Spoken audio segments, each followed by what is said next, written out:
Finally, I don't have to see you anymore. You've been living here without paying, but now it's time for you to go. We've put up with your freeloading for too long. Okay, I get it. I'll go. Thanks for everything. I packed my things fast and left the house where I'd been living with my in-laws. I saw my mother-in-law smiling happily as I left. I chuckled to myself, putting on a sad face, but I knew what was coming for this house next. Hi, I'm Emily, 32 years old, and I work from home. I've been married to John for 5 years. We were happy together, but things changed in our 4th year of marriage. Suddenly, my father-in-law got sick, and we had to move in with my in-laws to take care of him. We thought it would only be temporary, but John's the only child, so we ended up staying longer to help out. I even thought about quitting my job to take care of him, but luckily, I could keep working from home. Living with my in-laws was chaotic at first, but then came some issues, especially with my mother-in-law. Emily, when are you going to start doing some housework? Get cleaning and cook dinner already. I'm not just lazing around, mother-in-law. What are you talking about? You're always on that computer, surfing the web. You must be goofing off instead of doing work. The idea that using a computer means wasting time is old-fashioned. I got special permission to work from home. I didn't want to waste the skills I've worked hard to get, so I balanced my job with taking care of the house and my father-in-law. It felt good when, after about 3 months of hard work, I managed to earn as much as before. I had to work extra hard because it was tough to manage on just John's income. I'm glad we'll finally have some extra money. I want to save up, I thought. But things got harder for some reason. It seemed like our savings were just going down. When I checked our spending, I realized John was spending a lot, and I found out my mother-in-law was spending a lot too. John has always liked to show off, often treating his coworkers to lunch. But lately, he's been using our credit card to throw big parties for them. Obviously, if you spend more than you earn, your savings will go down. As for my mother-in-law, she's picked up a bunch of expensive hobbies with her friends, spending money on classes and socializing without thinking twice. With both John and my mother-in-law piling chores and caregiving on me while spending recklessly, I reached my limit. I was covering all our expenses with my income and couldn't even think about saving money. It stressed me out, so I decided to talk to them. John, Mom, you've been spending a lot lately. We're going to run out of savings if we keep this up. Can you please cut back on spending? But they both pushed back strongly. You think I want my coworkers to see me as cheap? I have to treat them sometimes. It's okay to not always be the one treating, and they won't think you're cheap if you're not always throwing parties. I have to be considerate at work too, you know. It's one thing to treat your coworkers to lunch, but taking them to a bar on your tab? How does that have anything to do with work? You're just doing it for fun, right? And don't pretend you don't know. You come home drunk and brag about it. You're having way more fun than talking to your own mom. You see what I mean, right? Haha. I go to my classes too, to have fun with my friends. Are you saying I should just stay home? You're not being a good wife. You, who only know how to do housework, have no right to tell me what to do. Why is she acting so superior when all she does is stay at home? I work too, you know. I earn money and help with the household. I'm also taking care of your dad, not just doing chores. Stop lying. My mom takes care of Dad, and since you're not even going to the office, you're not making much, are you? Who do you think you are, acting all superior just because you work part-time? I was stunned, speechless. It seemed like they didn't understand that I was really working, taking care of the house and my father-in-law, all while earning money. And my mother-in-law seemed to have told John that she was the one looking after my father-in-law, making me seem lazy. I thought about leaving many times, but I stayed for my father-in-law.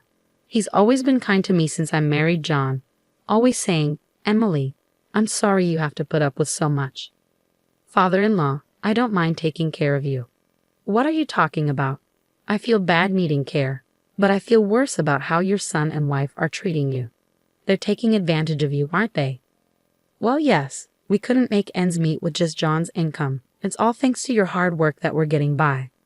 Father-in-law, you knew. It turned out my father-in-law had known about our household situation all along. Whenever he needed care, he'd thank me and speak kindly to me. I loved him dearly, so taking care of him wasn't a burden at all. But I worried about what would happen to him if I left. So I decided to look after him diligently until he passed away, which happened about a year later. At his funeral, I cried the whole time, grieving deeply for him. But my mother-in-law, without shedding a tear, coldly asked me why I was crying so much. It was clear she wasn't grieving like I was. So I replied, "My father-in-law has passed away. Of course I'm sad. I've been taking care of him all this time." Upon hearing my reply, my mother-in-law exploded with anger, as if I didn't take care of my husband at all. But the truth was, she hardly took care of him. Instead, she took advantage of me, avoiding both housework and caregiving by claiming she was too busy with her hobbies. Yet she always managed to find time to go out. She played the victim, pretending to cry in front of relatives. From the outside, it looked like I was the bad daughter-in-law. People would say, "Stop being so hard on your mother-in-law." Some even took her side and blamed me. I was just grieving my father-in-law's death, but even strangers blamed me, which made me furious. I chose to distance myself from our relatives. Then John noticed me and approached to complain. "So you embarrassed my mom in front of our relatives, huh?" "What? I don't understand. I was just crying and grieving your dad's death. Then your mom came out to me, making snide comments. That's all. I heard you were talking like she did nothing for my dad." "I didn't say that. I was just saying how sad I was that your dad, who I had been taking care of, passed away. Maybe it sounded like I was blaming your mom because she didn't do anything. But in reality, are you looking down on my mom?" "No, I'm just telling the truth. And if you're so upset, you should have helped me out. Don't you think you could have taken better care of your own dad?" "Why are you blaming me too? I'm not involved in this. You're his son. Didn't you feel any responsibility to take care of him?" "I had work. It was your job as a housewife to take care of him." "That's not fair. I have work too, so that doesn't make sense." Our argument got heated, and panicked relatives intervened to break it up. Though the argument stopped, my husband and I didn't speak for the rest of the day. Later, after handling all the funeral arrangements, a lawyer talked about the inheritance. "I'd like to discuss the will regarding the inheritance after your father-in-law's passing. It states that the family home and land will be given to his son John, while the remaining assets will be split equally between his wife and daughter-in-law, Emily." "What?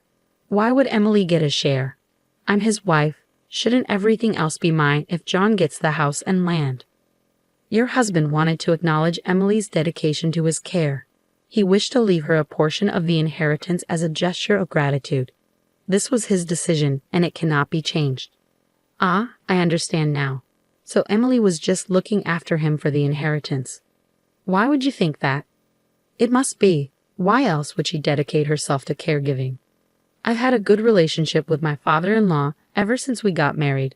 I took care of him to repay his kindness. If you think it's impossible, why did you push the caregiving onto me?" "Mother-in-law, why would you belittle me like that? Don't talk nonsense. I understand now, so let's just leave it at that." When the lawyer was there, my mother-in-law couldn't say anything rude, so she kept talking, looking annoyed. "He made that decision. Well, I suppose it's a way of saying thank you for taking care of him. There's no other explanation." Then the lawyer kept talking. "Can I go on? Your father-in-law wrote a note saying Emily doesn't have to look after him anymore." When the lawyer said that, my mother-in-law's face, which had been angry before, suddenly changed to a happy smile. "I got it. I get what it means now." "Oh, what do you mean?" My husband looked confused by his mom's sudden excitement. "It means Emily doesn't have to stay here anymore. Since she won't have to take care of my husband, the money split wasn't a thank you, it was just like a goodbye payment." My mother-in-law twisted my father-in-law's will based on her own ideas. She misunderstood it the way my father-in-law, and I wanted her to misunderstand it. Actually, before my father-in-law passed away, we talked about this. He wanted me to be free from this house after he died. He planned to trick my husband and mother-in-law with the will, so I could leave without any fuss. Just as my father-in-law planned, my mother-in-law, totally fooled, is trying to get rid of me. While hiding my true feelings, I acted shocked by the will, saying, "Oh, Father, why would you do such a thing? See, even my husband doesn't see you as his precious daughter-in-law. John, you don't need Emily anymore, right? Just divorce her already." "John, you wouldn't suggest divorce, would you?" I looked at John with tears in my eyes. After a long pause, he finally said, "Yeah, it seems like the best choice. I've got the family property and Mom got the money. I won't have to worry about taking care of anyone in the future, and I won't have any issues with Emily. What? I understand. That's how it is. I'm sorry, but could you please leave? Okay, I guess I don't belong here anymore. Feeling just as hurt, I took a paper from my drawer and handed it to my husband. It was something I had picked up during a past argument, the divorce papers. Without hesitation, he signed them. Finally, I don't have to deal with you, a freeloader who doesn't contribute. Leave. Consider yourself lucky I tolerated you for this long. I understand. I'll go now. Thank you for everything up until now. By the way, since the lawyer's here, I'd like to talk about. It's fine if there's no need for property division, right? I've already received enough from my father-in-law's inheritance, and you know what, Emily? I've managed to support myself just fine. It would be greedy of me to ask for more. Well, you have a point. Okay, that settles it. Please leave this house as soon as you can. I hurriedly packed my things and left the home where I had lived. My mother-in-law watched me go with a gleeful expression, unaware of what was to come in that house. After leaving my in-laws' house, I wasted no time in submitting the divorce papers to City Hall. When I arrived at the apartment I had rented ahead of time, I couldn't contain my excitement as I shouted in the spacious room. Yes, I'm finally free at last. I couldn't help but let out a yell of joy. I was so relieved to be liberated from the painful married life. I owe a huge debt of gratitude to my father-in-law, who orchestrated my escape from that house. Since then, I've been enjoying a comfortable life on my own. While I had gotten used to working remotely at my in-laws' place, now that I've left, I have much more time to focus on my work. As a result, my income has increased, and I'm able to live a luxurious life without any disturbances. One day, I received a call from my ex-husband. John, it's been a while. What made you call? Emily, please, we're struggling. Can you help us out? Is this a joke? Weren't you the ones who kicked me out? Even though we're earning the same, we're barely making ends meet. We can't keep living like this. Oh, that sounds rough. I decided to lay it out straight. Well, that's because my salary isn't supporting the household anymore. What do you mean? Can't you see? You couldn't sustain your lifestyle just with your income, even though you were spending lavishly, and I couldn't afford our lifestyle on my own. Nonsense. You've always been wasting your salary on yourself. The only reason we managed was because of the money I was bringing in. At your ages, your spending habits, both you and your mother, are just ridiculous. What? So how much were you making, Emily? Let me think. It was around $4,800 a month back then, I think. You were making that much. Yes, I was. But you never knew, did you? By the way, now that I'm not held back, I'm making even more. Ha ha. Even over the phone, I could sense my ex-husband's surprise. Emily, what do you say we give living together another shot? Huh? Kicking you out was a mistake. We can start over, can't we? What are you saying? You're just interested in my money. No, it's not about that. I've realized I still love you, Emily. Don't be ridiculous. I have no interest in going back to you. By the way, what about the inheritance your mother got? You should still have plenty left from that, right? Well, it's almost gone. There's no way she got around $100,000, right? You couldn't have spent it all so quickly. We went shopping and took trips overseas. Plus, we lost almost half of it in casinos. Both of you are beyond help. I'm speechless. I'm a stranger now. I can't do anything about it, and I don't want to. But don't say such cold things. Help us. I don't care. I'm hanging up. Don't call me again. After ending the call, I promptly canceled my ex-husband's phone contract. I had no clue what happened to him and my ex-mother-in-law after losing all communication means. However, nearly a year later, as I passed by their house, I noticed it had been demolished. They must have had to let go of it due to financial troubles. But honestly, it wasn't my concern anymore. As for me, I decided to fill my newfound free time with a new hobby and started attending a wine class I'd been interested in. There, I met a man 2 years older than me who showed a keen interest in me. After a year and a half of dating, we tied the knot. He's a down-to-earth and kind-hearted man, making waves at a prestigious company and earning a good salary.